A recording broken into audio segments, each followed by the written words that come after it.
In this question, we are given that 10 students in a history class recently took an examination. So the number of students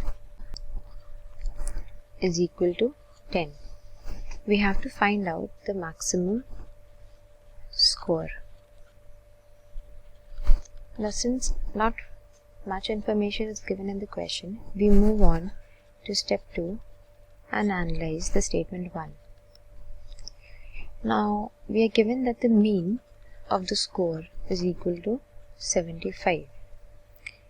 And since the number of students is 10, total marks that all the 10 students scored will be equal to 75 times 10, which is 750.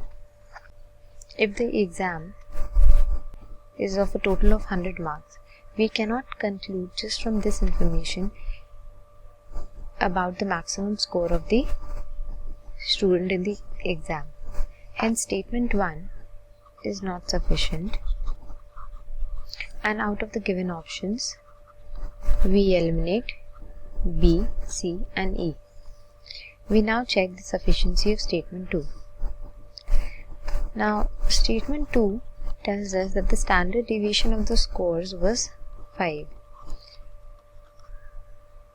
Now, we just have the information about the standard deviation. We do not know about the mean or any outlier, if there's any value lying beyond the standard deviation and the mean.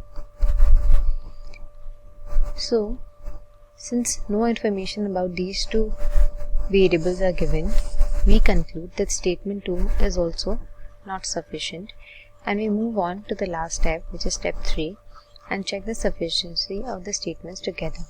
So from statement 1, we deduce that mean is equal to 75 and the total marks scored will be equal to 750.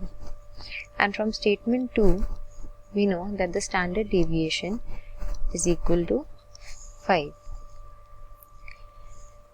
Now, some of you might end up making a mistake and mark the max score as mean plus standard deviation, which is wrong, because the standard deviation is 5, which does not mean that every value will differ just by 5. It may differ by 8 or 10 as well. So we cannot conclude if the highest or the maximum score will be equal to 75 plus 5, which is 80.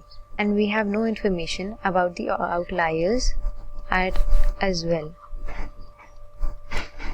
So we conclude that the statement 1 and statement 2 together are also not sufficient, and hence the correct answer is option E.